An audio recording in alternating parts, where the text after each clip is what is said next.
टूनी चिड़िया अपने पिता कालू कौवे के साथ सोनपुर के जंगल में रहा करती थी। कालू कौवा एक हलवाई था। वो शादियों और पार्टियों में जाकर खाना बनाया करता था।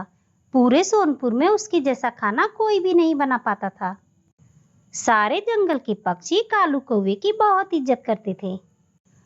टूनी चिड़िया भी अब बड़ी हो गई थी, तो मदद के लिए कालू कौवा उसे भी अपने साथ ले जाया करता था। टूनी चिड़िया भी अपने पिता की तरह बहुत ही स्वादिष्ट खाना बनाने लगी थी। सबसे अच्छे तो उसके आलू और प्याज के पराठे लगते थे। जो भी उसके हाथों के आलू और प्याज के बने पराठे खा लेता, वो उसके पराठों का दीवाना हो जाता। अब कालू कौवे की तबीयत कुछ ठीक नहीं रहती थी। इस पर टूनी चिड़िया ने अपने पिता से कहा कि बाबा, आप अपना ध्यान रखा कीजिए। कितना काम करते हैं, समय से खाना भी नहीं खाते। देखिए ना, आप कितने थके थके से लग रहे हैं। अरे बिटिया, काम नहीं करूंगा तो अपनी रानी बिटिया के हाथ पीले कैसे करूंगा। बाबा, मुझे कोई हाथ पीले नीले नहीं करवाने। मैं अपने बाबा को छोड़कर कभी कहीं नहीं जाऊंगी। अब आप सिर्फ आराम करिए। अरे बिटिया, अब तो शादियों का सीजन खत्म हो गया है। अब तो आराम ही करना है। जब किसी की पार्टी फंक्शन होगा तभी जाकर कोई काम मिलेगा। बाबा, मैंने कुछ सोचा है। इससे हमें पैसों की कमी कभी नहीं होगी और शादियों पार्टियों पर निर्भर भी नहीं रहना पड़ेगा। अच्छा, ऐसा क्या सोचा तुमने? बाबा, मैं सोच रही थी कि मैं आलू और प्याज की पराठों की दुकान खोल लेती हूँ। वैसे भी मेरे हाथ के बने पराठे सबको बहुत पसंद आते हैं। आपका क्या विचार है? कह तो तुम ठीक रही हो बिटिया, बहुत ही अच्छा विचार है।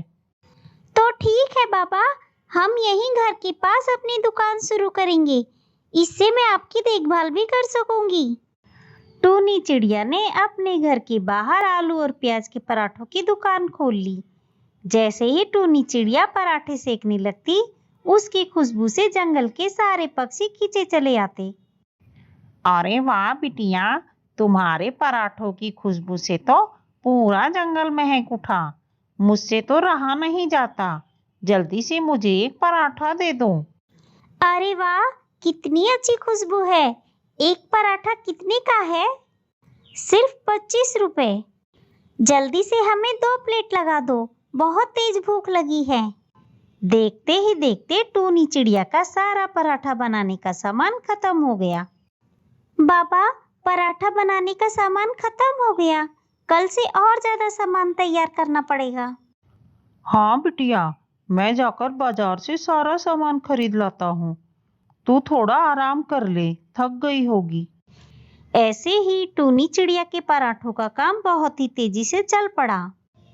अब टूनी चिड़िया मंडी जाकर आलू और प्याज की बोरियां लाने लगी, ताकि उसे ज्यादा मुनाफा हो और उसके बाबा कालू कौवे को बार बार बाजार ना जाना पड़े। एक दिन की बात है, टूनी चिड़िया ने जब बोरियां खोली तो उसमें से बहुत सारे आलू और प्याज खराब थे। अरे ये क्या? ये आलू और प्याज तो खराब हैं। क्या करूं? अब की तो बहुत नुकसान हो गया। ऐसा करती हूँ, इन खराब आलूओं को थोड़ा थोड़ा इन अच्छे आलूओं में मिक्स करके बना देती हूँ। थोड़े से क्या ही पता चलेगा। ऐसा करता देख कालू कौवे ने टूनी चिड़िया से कहा कि अरे ये क्या कर रही हो बिटिया? खराब आलू और प्याज को क्यों इस्तेमाल कर रही हो? थोड़ा सा खराब सामान डालने से कोई फर्क नहीं पड़ेगा। स्वाद तो मेरे हाथों में है। नहीं टोनी बिटिया, ये गलत है। अगर तुम ऐसा करोगी तो किसी की तबीयत भी खराब हो सकती है। आप चुप रहिए बाबा, आपको कुछ नहीं पता। ऐसा कुछ भी नहीं होगा। टूनी चिड़िया ने तेज आवाज में अपने पिता को चुप करा दिया। टूनी चिड़िया में बहुत घमंड आ गया था। वो उनसे ऐसे बात कर रही थी जिनसे उसने सब कुछ सीखा था। कालू कौवे को बहुत बुरा लगता है। टूनी चिड़िया ने उस दिन सबको खराब आलूओं का पराठा बनाकर खिलाया। उसके सारे पराठे बिक जाते हैं। देखा बाबा, आज भी सारे पराठे बिक गए।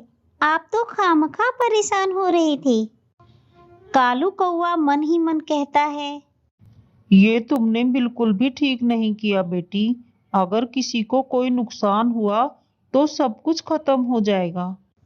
अब टूनी चिड़िया हमेशा ऐसा किया करती, कम पैसों में माल उठाकर उसे इस्तेमाल करती। ये कैसे पराठे बनाए हैं तुमने टोनी बिटिया? बिल्कुल भी अच्छे नहीं बने। तुम्हारे पराठों में पहले जैसी बात नहीं रही। हाँ, इतने गंदे पराठे मैंने पहले कभी नहीं खाए। चलो यहाँ से। उस दिन के बाद से किसी को भी टूनी चिड़िया के पराठे पसंद ही नहीं आए। ऐसे ही कुछ दिन गुजर जाते हैं। अब कोई भी टूनी चिड़िया के पराठे खाने नहीं आता था। दिन भर बैठकर वो ग्राहकों का इंतजार करती। अरे मीनू मौसी, आज मेरे हाथ के बने पराठे नहीं खाओगी? नहीं, नहीं खाने हैं मुझे तेरे घटिया पराठे, जिन्हें खाकर मैं मरती मरती बची हूँ, और कोई भी नहीं खाएगा। टूनी चिड़िया घर में जाकर रोने लगती है। कालू कौवा कहता है, क्या हुआ बिटिया, तुम रो क्यों रही हो? बाबा, बाबा मुझसे बहुत बड़ी गलती हो गई, जो मैंने आपकी बात नहीं मानी। अगर आपकी बात मानी होती तो आज मेरा नाम खराब नहीं होता। मुझे माफ कर दो बाबा, अब मैं क्या करूं? अभी भी कुछ नहीं बिगड़ा बिटिया। तुम अच्छे और ताजे सामान से अपने पराठे का मसाला तैयार करो। देखना काम फिर से चलने लगेगा। अगले दिन से उस दुकान पर कालू कौवा पराठे बनाता। पराठे की खुशबू इतनी अच्छी थी कि वहां बहुत सारे पक्षी खींचे चले आए। पूरे जंगल के पक्षी कालू कौवे की बहुत इज्जत करते थे। उन्हें विश्वास था कि कालू कौवे के हाथ का खाना एकदम साफ सुथरा और स्वादिष्ट होता है। बहुत सारे पक्षियों ने पराठे खाए। धीरे धीरे टूनी चिड़िया की दुकान फिर से चल पड़ी, और वो भी कालू कौवे की वजह से। अब टूनी चिड़िया ही पराठे बनाती, और एकदम फ्रेश सामान लाकर।